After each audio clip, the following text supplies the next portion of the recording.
রংপুরে ডিশ ও ইন্টারনেট ব্যবসার আধিপত্য নিয়ে এক কর্মকর্তা বেডরুমে ঢুকে স্ত্রী সন্তানকে গুলি করার হুমকি দিয়েছেন যুবদল নেতা আকিবুর রহমান মনু। রোববার বিকেলে রংপুর প্রেস ক্লাব এলাকায় কেবল ওয়ানের অফিসে ঢুকে মহাব্যবস্থাপক মাহাদি হাসান কাফিকে মুঠোফোনে হুমকি দেন রংপুর জেলা যুবদলের যুগ্ম সাধারণ সম্পাদক আকিবুর রহমান মনু। এছাড়া অশ্লীল ভাষায় গালিগালাজ করেন ওই যুবদল নেতা। হুমকির এমন একটি সিসিটিভি ফুটেজ সামাজিক যোগাযোগ মাধ্যমে ছড়িয়ে পড়েছে। সিসিটিভি ফুটেজে দেখা যায় আকিবুর রহমান মনু কয়েকজনকে সঙ্গে নিয়ে কেবল ওয়ানের অফিসে যান। এক পর্যায়ে মুঠোফোনে জিএম মাহাদি হাসান কাফিকে বলেন, আজকের মধ্যে এর সমাধান না করলে তোর বেডরুমে ঢুকে বউ বাচ্চাকে গুলি করব। এছাড়া অশ্লীল ভাষায় গালিগালাজ করেন।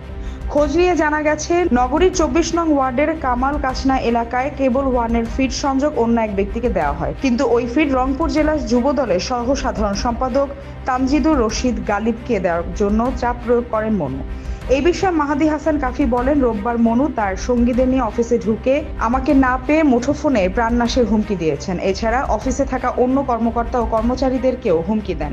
এই ঘটনায় চরম নিরাপত্তাহীনতায় ভুগছেন তিনি। এদিকে এই ঘটনার পর দলীয় শৃঙ্খলা ভঙ্গের অভিযোগে রোববার রাতে আকিবুর রহমান মনু ও জেলা যুবদলের সহ সাধারণ সম্পাদক তামজিদুর রশিদ গালিবকে দল থেকে বহিষ্কার করা হয়েছে। যুবদলের কেন্দ্রীয় কমিটির সহ দপ্তর সম্পাদক মিনহাজুল ইসলাম ভূঁইয়া সই করা এক বিবৃতিতে এ তথ্য জানানো হয়।